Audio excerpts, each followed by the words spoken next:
Hello everybody, this is Christopher from GizChina Germany. Today with a review of the Elephone P5000. This is one of Elephone's newest creations and it's a real battery monster coming with a 5350 milliamps cell. Also we have an MT6592 1.7 GHz octa-core processor inside of there, together with 2 GB of RAM, 16 GB of internal memory. We have one 16 megapixel rear camera, one 8 megapixel front camera, a 5-inch 1080p screen. We have dual SIM support with no LTE unfortunately, one microSD slot, support for fingerprint sensor and NFC, and we also have a status LED going on there. So that's quite an interesting phone, and let's get right into it. As you can see, you get two boxes when ordering the Elephone P5000. One of them is this large box, and inside of this box there is a separate box for this wall charger and the Elephone P5000 box or packaging itself.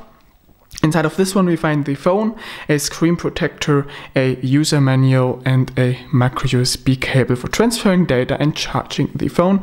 The wall charger unfortunately is kind of a big failure, probably even the biggest fail I've ever experienced with a Chinese phone, because they put an EU plug on there but it doesn't fit into EU sockets because the charger itself is too thick.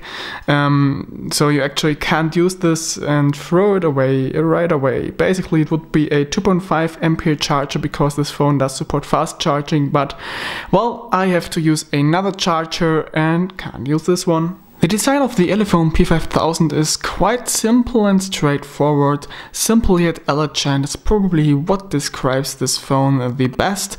The front is made from Gorilla Glass apparently, at least that's what's claimed online. I tend to believe that, as I removed the screen protector and don't have any scratches on it even after 2 weeks of using this phone. As you can see, the front is completely black. We have a silver phone call speaker on here, we have a sensors bar, and we have a front camera and a status LED which isn't visible right now.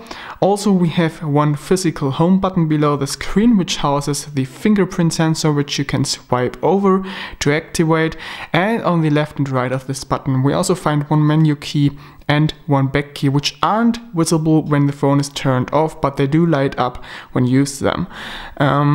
Looking at the sides, we've seen that we have something that's looking like a metal frame here, but that's not the case.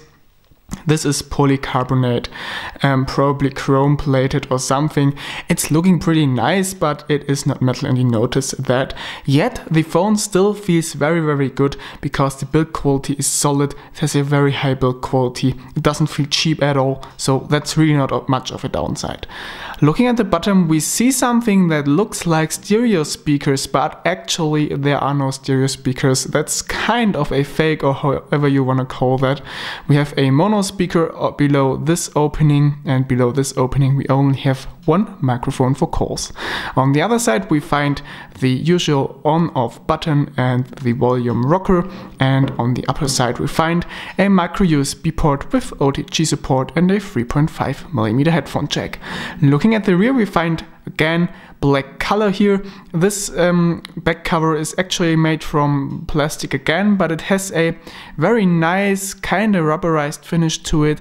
Adds a decent amount of grip, feels very nice in the hand. And it also has a bulge towards the frame of the phone, which also is rounded, which makes the phone appear very elegant and slim, even though it is quite thick at 11mm. Else we find a rear camera, a single LED flash here, a Elephone logo, and of course FCC and CE signs, and the usual Elephone's logo, and keep expecting and be surprised, which I definitely was with this phone. Of course the back cover can be removed as well, and as you can see we find a NFC antenna here, so NFC is definitely supported here, and we also find a micro SD card slot and 2 normal sized SIM slots, and the majority of space in here is taken by the battery, which again has a huge capacity of 5350 milliamps. The display of the Elephone P5000 is a 5-inch 1080p panel, and while Elephone doesn't disclose who is manufacturing this panel, I believe it's an LG panel because the quality is typical for LG panels. And to be honest with you, all LG panels have this reddish tint appearing when looking at the phone from this angle, and that's the case here as well. I don't know how well this is visible through the camera, but it's definitely there, and this is why I think that the Elephone P5000 is using an LG panel. And well, let me tell you, the quality is simply outstanding here. You of course have a very high pixel density thanks to the high resolution, which makes pixels absolutely invisible. Colors are stunning, contrast is stunning, brightness is very high. It's a perfect screen. You can't do that any better with LCD panels. Would have to use an OLED panel to get a better image quality, but that's kind of the maximum you can get here. Also, the digitizer is working perfectly well. I'm really satisfied with this, no more words. Regarding the operating system, we are using Android 4.4.2 on here, which is the usual software running on the MT6592 SoC, and a lot of people claim this OS to look very similar to MIUI from Xiaomi, but that's actually not the case in my opinion. The only similarity to MIUI and between MIUI and this operating system are the rounded icons, but MIUI doesn't have an app drawer, and that's the case here, as you can see. And well, otherwise the OS does look typical stock Android, as you can see with the quick settings and the settings app itself, which I've showed you before. In terms of performance, this phone, well, you definitely notice that you have an older generation MediaTek chipset inside of there, but in case you don't want to play the latest games on your phone, it's still perfectly fine for you. I didn't notice any lags on here.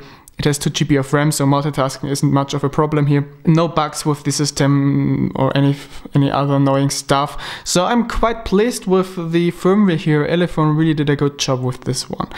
It also does feature a few special things, like for example tap to wake. I just have to double tap on here and the phone awakes, and in case the phone is in the pocket, you can trigger this feature by accident, as you can see here. What I also like is that the fingerprint sensor has been improved with the Elephone P5000. Previous Elephones also featured fingerprint sensors, but they didn't work quite well. Here it has greatly been improved. Let me just show you. I just have to swipe 1 time over it and I'm unlocked. I still recommend you one thing. When you set up your fingerprint sensor, go into the finger scanner settings, go to the fingerprint manager. Let me just unlock this. Here we go. And make sure to register your fingerprint of one single finger at least 3 times. It will greatly improve the recognition rate of the fingerprint sensor. Regarding multimedia, I've been satisfied as well, at least as far as picture quality goes. 1080p videos of course look stunning on the amazing screen, but that's obvious, and of course also the SoC is capable of running 1080p videos without a problem. But what's with audio quality? And well, that's where satisfaction stops, because the internal media speaker doesn't sound all that nice. It's quite well, let's call it scratchy. When doing a little higher volume on here, it does sound like shit, let's call that right out. It hasn't any bases at all, so it's okay for quick video clips or something, but not really for serious hi-fi enjoyment. Of course, attaching headphones to the 3.5mm headphone jack will solve some of those issues. It will give you a much better audio quality, but it's still not perfect, which isn't surprising because the audio solution in the older MTK chips wasn't the best, to say it in a friendly way. Regarding reception quality, I have to say that I didn't have any bad surprises here. Wi-Fi reception is as good as it can be. It's okay if I connect to one router and I can walk through the whole house without having to connect to any of my other routers here, which isn't the case with many devices, so that's definitely outstanding and at high-end level here. 2G and 3G reception quality also is okay. It's not at high-end level, but it's definitely above average. phone call quality is very good as well. Didn't have any issues here. NFC is working, of course, and even GPS is working despite we have an older generation MediaTek chipset here. It's got around 2 meters of accuracy with fixed times of an average of 10 to 12 seconds. That's not bad at all. It's perfectly usable for tracking and navigation. But of course you have to live without GLONASS, as this isn't supported with the older MediaTek SoCs. The camera is another very interesting topic about this phone, as we have a 16 megapixel camera on the rear and an 8 megapixel sensor on the front. While I don't know which manufacturer is making these sensors inside of there, it's probably OmniVision or something. I can tell you that the quality is very surprising. Elephones never had very good cameras inside, but this Elephone P5000 definitely has, because the pictures get sharp, they have decent colors, great contrast, they look pretty good. Of course they are not anywhere near a Meizu MX4 or something, but they are usable. It does very good pictures under daylight. I have nothing to complain about here. Also videos get pretty good. Only when it gets a little darker you get some noises in your images, but the LED flash is surprisingly bright. It can light up mid-sized rooms without any issues, so you can compensate that a little.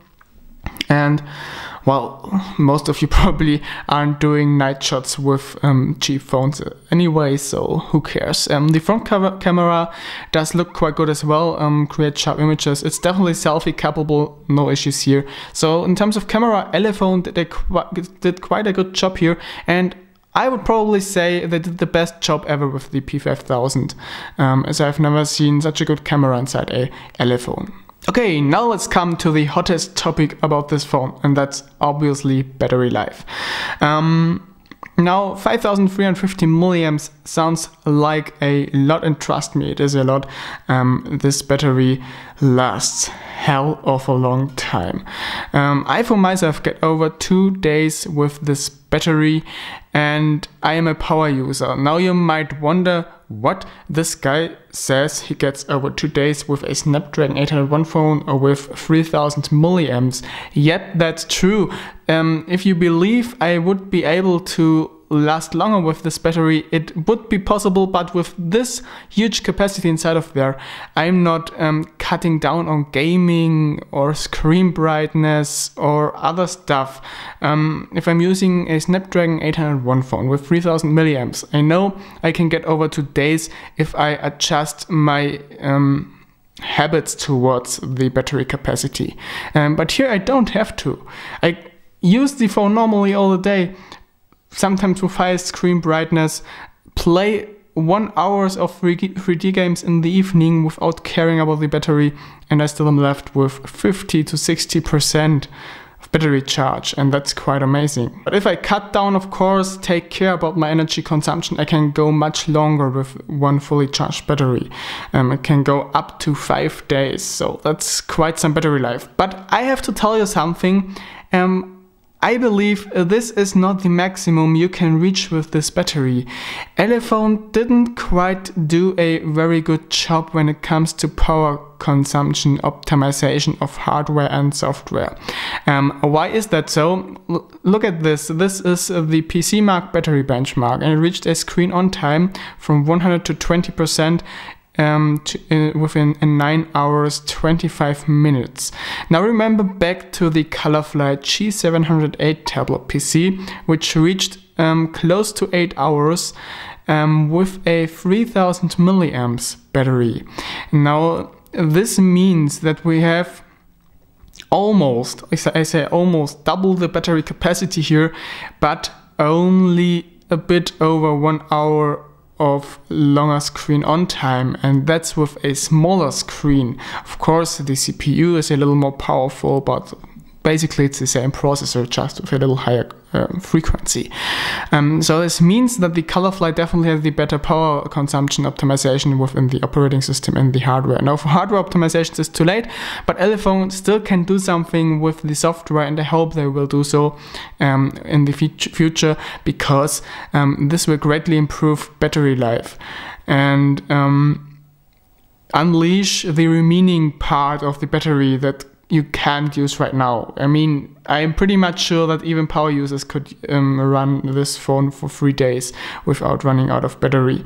So that's a little disappointing, not in a completely negative way, but I really have to look after that. So here's my final conclusion about the Elephone P5000. You really get a very solid phone for your money with this one. It has surprisingly, or it has no significant bugs in my opinion. The only downside is probably the bad audio quality, but else it is a really solid phone. Great screen, great build quality, great battery life, great reception quality. What else do you want? But, and that's a big but, I for myself wouldn't purchase it. Why? Simply because of the price. This phone goes over the counter for around 220 bucks right now. Now I say that's not expensive at all for a phone with such a huge battery and almost no bugs, but I say we have some really amazing SoCs going on by MediaTek right now. And let's face it, the MT6592 is kinda outdated, and I for myself wouldn't spend such an amount of money on a phone with an outdated processor, even though it has such a huge battery. But that's probably because I don't really need such a huge battery. I'm fine with 2700 or 3000 milliamps. I'm fine if a phone lasts 1 full day. I can charge it overnight. But of course, that depends on the person. You probably think different about that and say, I need such a huge battery. I don't want to recharge at night. I just want to use this phone a couple of days and then recharge. If you are someone like this, you probably are fine paying 220 bucks for such a phone. So you have to decide about that. It's your money you spend, it's your decision, but I just wanted to tell you that. So that's about my review. I hope you enjoyed it. I hope it was helpful for you. If it was, don't hesitate to leave a comment, a thumbs up, or maybe even subscribe to the channel. If you like what we are doing at GizChina, make sure to follow us on all social networks, Facebook, Twitter, Google+, we're everywhere. And well, thanks again for watching. You will now receive a performance demo of this phone, and I say bye.